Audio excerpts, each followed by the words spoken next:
Connaissez-vous des maladies mentales? Schizophrénie, bipolarité, dépression, anxiété aiguë. Bon. Comme maladie mentale, je pense que le stress est d'abord à l'origine de tout. Une minorité d'illuminés qui ne réduisent pas seulement les maladies mentales à la folie ou encore à l'affaire du blanc, comme la plupart. Quand vous manquez quelque chose dans la tête, nous on a 3, 4, 5 femmes. Est-ce que l'homme n'a pas 5 femmes? Je rencontre quelques-uns en passant par la route, dont les fous, ceux qui n'ont pas tout leur sens. Ils ne sont pas des milliers non plus, ceux qui ont pensé à se faire aider par un spécialiste, un psychologue en l'occurrence. Je voulais qu'on cadre un peu, nous un peu de cadrer ma vie si le problème venait de moi ou bien de mes parents ou bien karma en fait.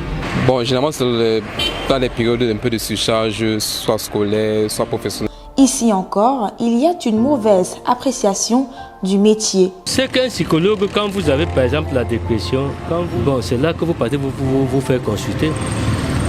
Pour qu'ils vous disent, ils vous conseillent quoi que vous allez faire. Le psychologue est bien plus que cela, il est porté sur l'humain et ses comportements. La première indication pour laquelle on doit consulter le psychologue, c'est pour mieux se connaître. Voilà, pour mieux se connaître, puisque comme on a vu, le psychologue, il étudie les processus mentaux, donc il y a beaucoup de choses qui se passent en nous, parfois qu'on ne comprend pas.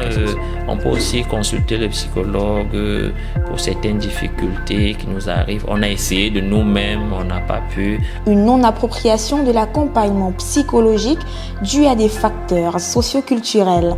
C'est parfois l'orgueil aussi, l'orgueil et la honte. L'homme se doit d'être psychologiquement fort et stable mentalement. Dans le fait de consulter, c'est un peu comme si on allait trahir en fait sa source même. Pourtant aujourd'hui, la tendance change dans les sociétés africaines habitées par un climat de plus en plus hostile. Une véritable cassure du noyau solide de l'Afrique d'antan. Avant, on disait que le noir n'a pas besoin du psychologue parce qu'il est très fort mentalement et que le blanc il consultait le psychologue parce qu'il était faible. En fait, le déclic vient du fait que l'Afrique avait cette stratégie d'adaptation qu'on appelle le soutien social. Mais aujourd'hui, ce n'est plus le cas en réalité. Ce n'est plus le cas en réalité. Maintenant, quand tu as ton problème, chacun fait un peu face à ses problèmes actuellement. On est devenu un peu beaucoup plus individualiste. Une déconstruction de la société africaine sur les maladies mentales qui se fera à pas de tortue.